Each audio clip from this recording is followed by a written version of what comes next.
আমরা শুধু ভাইয়ের আগমন শুভেচ্ছা স্বাগত বলবো ভাইয়ের আগমন শুভেচ্ছা স্বাগত আমরা শুধু ভাইয়ের আগমন শুভেচ্ছা স্বাগত ডেমরাবাসীর পক্ষ থেকে শুভেচ্ছা আল্লাহ গোলাপি শুভেচ্ছা ডেমরাবাসীর পক্ষ থেকে জামাত ইসলামী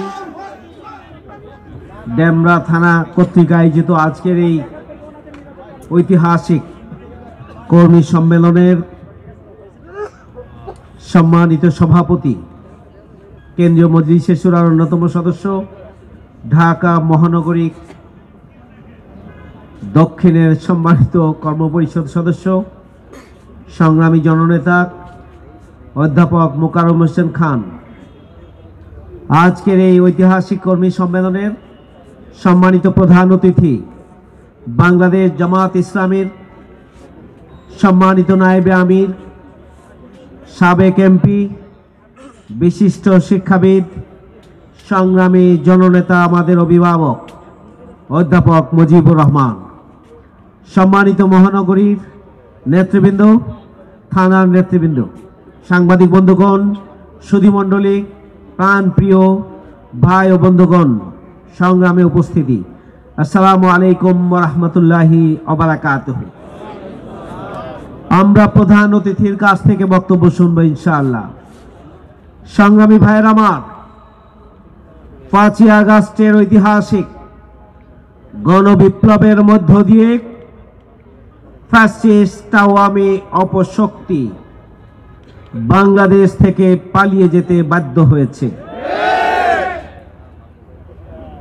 বাংলাদেশের জনগণ মুক্ত স্বাধীন, বাংলাদেশের জনগণ কথা বলার সুযোগ পেয়েছে, মত প্রকাশের সুযোগ পেয়েছে, সভা সমাবেশের সুযোগ পেয়েছে। বাংলাদেশের জনগণ নিজের পায়ে দাঁড়াতে শিখেছে। সংগ্রামী ভাইয়ের আমার, 1971 সালে এদেশের দামাল ছেলেরা নিজেদের জীবন দিয়ে দীর্ঘ 9 মাস লড়াই সংগ্রাম করে বাংলাদেশকে একটি স্বাধীন রাষ্ট্র হিসাবে প্রতিষ্ঠিত করেছিল। কিন্তু এই স্বাধীনতার চেতনার ধ্বজাধারী যারা স্বাধীনতা আন্দোলনে এককভাবে ভূমিকা পালন করেছিলেন বলে এতদিন সোল এজেন্ট হিসাবে দাবি করে এসেছিলেন, সেই আওয়ামী লীগের হাতেই বাংলাদেশের এই স্বাধীন রাষ্ট্রের যে মূল শক্তি, সার্বভৌম শক্তি, সেটি প্রতিবেশী রাষ্ট্রের হাতে বর্গা দেওয়া হয়েছিল। সংগ্রামী ভাইয়ের আমার, দীর্ঘ 53 বছরের জুলুম, নিপীড়ন, নির্যাতনের মধ্যে দেশের জনগণ বসবাস করেছে। ওই 71-এর চেতনার নামে বাংলাদেশকে বিভক্ত করা হয়েছিল। 71-এর চেতনার নামে ইসলামের বিরুদ্ধে ষড়যন্ত্র করা হয়েছিল। 71-এর চেতনার নামে জামাত ইসলামীকে নিষিদ্ধ করা হয়েছিল। 71-এর চেতনার নামে রাজনৈতিক দল, ইসলামী রাজনৈতিক দল নিষিদ্ধ করা হয়েছিল। 71-এর চেতনার নামে বাকশাল গঠন করে সব রাজনৈতিক দলগুলোকে নিষিদ্ধ করা হয়েছিল। 71-এর চেতনার নামে 2-3টি মিডিয়া পত্রিকা, দলীয় পত্রিকা রেখে সমস্ত পত্রিকাগুলোকে বন্ধ করে দেওয়া হয়েছিল। ওই 71-এর চেতনার নামে বাংলাদেশের ইসলাম প্রিয় জনগণকে বাংলাদেশ থেকে নিশ্চিহ্ন করার জন্য ষড়যন্ত্র করা হয়েছিল। 71-এর চেতনার নামে বিচার ব্যবস্থাকে দলীয়করণ করা হয়েছিল। আইন শৃঙ্খলা বাহিনীকে দলীয় বাহিনীতে পরিণত করা হয়েছিল। 71-এর চেতনার নামে ব্যাংক লুট করা হয়েছিল। বাংলাদেশের অর্থ ব্যবস্থাকে নিঃশেষ করে দেওয়া হয়েছিল। ৭১-এর চেতনার নামে সিরাজ শিকদারকে হত্যা করা হয়েছিল। ৭১-এর চেতনার নামে বাংলাদেশের সম্পদ লুটপাট করে স্বাধীনতা পরবর্তী প্রতিবেশী রাষ্ট্রের কাছে দিয়ে দেওয়া হয়েছিল। সংগ্রামী ভাইরা আমার, ৭১-এর চেতনার নামে এদেশের আইন শৃঙ্খলা বাহিনীকে জনগণের বিরুদ্ধে লাগিয়ে দিয়ে জনগণের জীবনকে অতিষ্ঠ করে দেওয়া হয়েছিল। গুম, খুন, জুলুম, নির্যাতন, নিষ্পেষণের হাতিয়ারে পরিণত করা হয়েছিল আইন শৃঙ্খলা বাহিনীকে। ৭১-এর চেতনার নামে সন্ত্রাস করা হয়েছিল, চাঁদাবাজি করা হয়েছিল। ৭১-এর চেতনার নামে টেন্ডারবাজি, ছিনতাই করে বাংলাদেশকে প্রতিবেশী রাষ্ট্রের হাতে বিক্রি করে দেওয়া হয়েছিল। ৫৩ বছরে ক্ষমতার হাত বদল হয়েছে। সর্বশেষ ১৭.৫ বছরে আওয়ামী লীগের ষড়যন্ত্রের মধ্যেই বাংলাদেশ ছিল। তার আগে ক্ষমতার হাত বদল হয়েছে, কিন্তু বাংলাদেশ থেকে দুর্নীতির মূলোৎপাটন হয়নি, সন্ত্রাস দূর হয়নি, টেন্ডারবাজি দূর হয়নি, চাঁদাবাজি দূর হয়নি।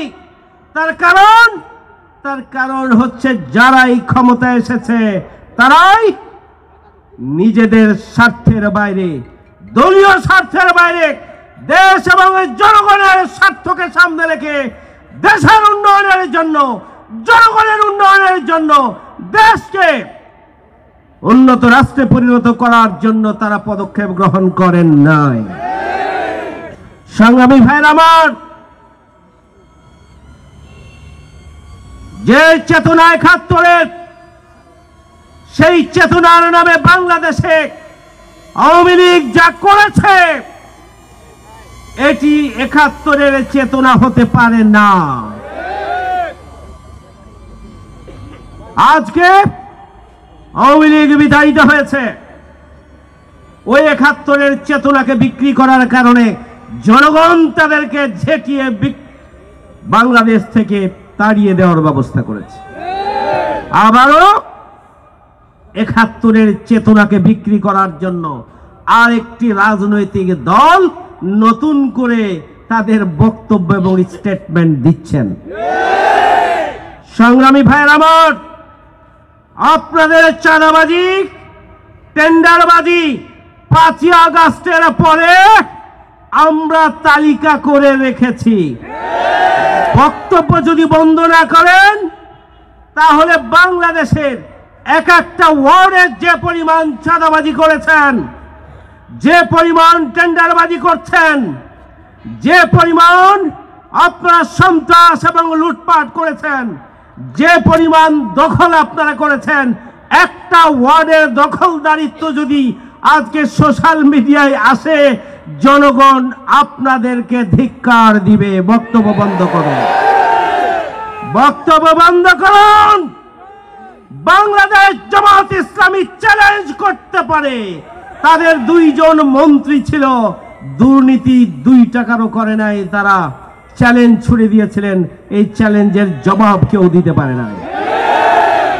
ইসলামী ছাত্র শিবির রগ কাটা তো দূরের কথা, ইসলামী ছাত্র শিবির কারো উপরে আগে হামলা করেছে এমন কোন ঘটনা যদি কেউ দেখাতে পারে, তাহলে মাওলানা মতিউর রহমান নিজামী চ্যালেঞ্জ করে সংসদে বলেছিলেন, যদি এই ধরনের কোনো উদাহরণ কেউ পেশ করতে পারে তাহলে আমি শুধুমাত্র সংসদ থেকে পদত্যাগ করব তা নয়, রাজনীতি ছেড়ে দিয়ে জনগণের কাতারে চলে যাব। কিন্তু এই চ্যালেঞ্জ কেউ গ্রহণ করতে পারেননি। সংগ্রামী ভাইয়ের আমার, সুতরাং দুর্নীতি লুটপাটের মধ্যে আকণ্ঠ নিমজ্জিত যারা, প্রতিটি মুহূর্ত যাদের সামগ্রিক কার্যক্রম হচ্ছে লুটপাট, ছিনতাই, চাঁদাবাজি, সন্ত্রাস এবং দুর্নীতির মধ্যে যারা ডুবে আছে, জামাত ইসলামীর বিরুদ্ধে তাদের বক্তব্য মানায় না। এটা একটা জাতির সাথে উপহাস ছাড়া আর কিছুই নয়।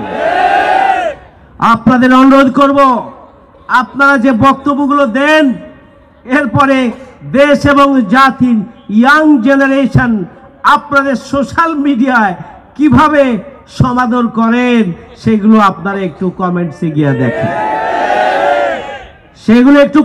গিয়ে দেখেন, তাহলেই আপনাদের বক্তব্য বিবৃতি বন্ধ হয়ে যাবে। সংগ্রামী ভাইয়ের আমার, আমাদের ছাত্র সমাজ বুকের তাজা রক্ত দিয়ে বৈষম্য মুক্ত বাংলাদেশ গড়তে চেয়েছিল। তাদের স্লোগান ছিল উই ওয়ান্ট জাস্টিস, আমরা ন্যায় বিচার চাই। ন্যায় বিচারে বাংলাদেশ, বৈষম্য মুক্ত বাংলাদেশ আমাদের বর্তমান প্রজন্মের স্বপ্ন। সেই স্বপ্ন বাস্তবায়নে যারা চাঁদাবাজ, যারা দুর্নীতিবাজ, যারা সন্ত্রাসী, যারা টেন্ডারবাজি করেন তাদের আগামী দিনে খাওয়া নাই, এটা উপলব্ধি করেই আপনাদের মাথা এখন ঠিক নাই। দীর্ঘ 17.5 বছরে সবচাইতে বেশি মজলুম যে দলের নাম, তার নাম হচ্ছে বাংলাদেশ জামাত ইসলাম। আমাদের 11 জন শীর্ষ নেতাকে হত্যা করা হয়েছে। আমাদের এটিএম আজহারুল ইসলাম জামাত ইসলামের শীর্ষ নেতা 14.5 বছর জুড়ে কারাগারে রয়েছে, এখন পর্যন্ত তিনি মুক্তি পান নাই। আজকের এই সমাবেশ থেকে এটিএম আজহারুল ইসলাম জামাত ইসলামীর সাবেক ভারপ্রাপ্ত সেক্রেটারি জেনারেলের অবিলম্বে মুক্তির দাবি করছি, না হলে আমরা দুর্বার গণ আন্দোলন গড়ে তুলব। সংগ্রামী ভাইরা আমার, প্রধান উপদেষ্টা মামলা নিয়ে প্রধান উপদেষ্টা হয়েছেন। অনেক উপদেষ্টা মামলা নিয়ে উপদেষ্টা হয়ে মামলা থেকে অব্যাহতি নিয়েছেন। আমাদের বিরোধী দলীয় নেত্রী খালেদা জিয়া, তিনিও মামলায় ছিলেন। 5 আগস্টের পরে তিনি ঘরে ফিরে আসতে পেরেছিলেন। জামাত ইসলামের অন্যতম সহকারী সেক্রেটারি জেনারেল, সাবেক ভারপ্রাপ্ত সেক্রেটারি জেনারেল এটিএম আজহারুল ইসলামকে কোন কারণে এখন পর্যন্ত মুক্তি দেওয়া হলো না, বাংলাদেশের জনগণ তা জানতে চায়। সংগ্রামী ভাইয়ের আমার, জামাত ইসলামী বাংলাদেশ কম কুরবানি করে নাই। 5 শতাধিক নেতা কর্মী জীবন দিয়েছে। জামাত ইসলামীর কেন্দ্রীয় অফিস থেকে শুরু করে সকল ইউনিট, ওয়ার্ডের অফিস পর্যন্ত বন্ধ করে দেওয়া হয়েছিল। জামাত ইসলামীর শীর্ষ নেতৃবৃন্দের সন্তান থেকে শুরু করে নেতা কর্মীদেরকে গুম করা হয়েছিল। আমাদের নিবন্ধনকে কেড়ে নেওয়া হয়েছে, আমাদের দাড়িপাল্লাকে কেড়ে নেওয়া হয়েছে। জামাত ইসলামী বাংলাদেশকে নিষিদ্ধ করা হয়েছিল। সুতরাং এই দীর্ঘ 17.5 বছরে জামাত ইসলামী যে নজিরবিহীন কোরবানি দিয়েছে, তারই ফলশ্রুতিতে এদেশের জনগণ জামাত ইসলামীর প্রতি আস্থা রেখেছে, জামাত ইসলামীকে ভালোবাসছে। জামাত ইসলামীর প্রতি আস্থা রেখে আগামী দিনে একটি নতুন বাংলাদেশ বিনির্মাণে জামাত ইসলামীকে নিয়ে তারা স্বপ্ন দেখছে। সুতরাং আপনারা মাথা গরম করে যত বলবেন ততই জনসেন্টিমেন্ট আপনাদের বিরুদ্ধে যাবে। সংগ্রামী ভাইরা আমার, জামাত ইসলামী যেহেতু দুর্নীতিমুক্ত বাংলাদেশ চাই, বৈষম্য মুক্ত বাংলাদেশ চাই এবং ন্যায় বিচারের বাংলাদেশ চাই। আজকে তরুণ প্রজন্ম ন্যায় বিচারের, দুর্নীতিমুক্ত, বৈষম্য মুক্ত বাংলাদেশ চায়। আজকের জনগণ দুর্নীতিমুক্ত, টেন্ডার মুক্ত, বৈষম্য মুক্ত, সন্ত্রাস মুক্ত নতুন বাংলাদেশ চায়। সুতরাং ছাত্রদের স্বপ্ন, জনগণের স্বপ্ন, জামাত ইসলামীর স্বপ্ন এবং কর্মসূচি আজকে একাকার হয়ে গিয়েছে। আর এই জন্যই আমাদের বন্ধুবার রাজনৈতিক দল তাদের মাথা এত নষ্ট হয়ে গিয়েছে। সংগ্রামী ভাইয়ের আমার, আসুন নতুন বাংলাদেশ বিনির্মাণে জামাত ইসলামী যে কর্মসূচি নিয়ে অগ্রসর হচ্ছে, আগামী দিনের নতুন বাংলাদেশ বিনির্মাণে আমরা সংস্কারকে গুরুত্ব দিচ্ছি। সংস্কার সম্পন্ন হওয়ার পরেই জনগণের প্রতিনিধিত্ব নির্বাচনের জন্য গণতান্ত্রিক সরকারের জন্য এই তত্ত্বাবধায়ক সরকার, অন্তর্বর্তীকালীন সরকার পদক্ষেপ গ্রহণ করবে এবং আগামী দিনে একটি সুখী, সমৃদ্ধশালী, বৈষম্যমুক্ত নতুন বাংলাদেশের যে স্বপ্ন জনগণ দেখছে, সেই স্বপ্ন বাস্তবায়নের জন্য দল মত নির্বিশেষে 18 কোটি মানুষকে সামনে নিয়ে আমরা নতুন বাংলাদেশ গড়ে তুলব ইনশাআল্লাহ। সেই প্রত্যাশা ব্যক্ত করে আমার কথা এখানে শেষ করছি। আল্লাহ হাফেজ। বাংলা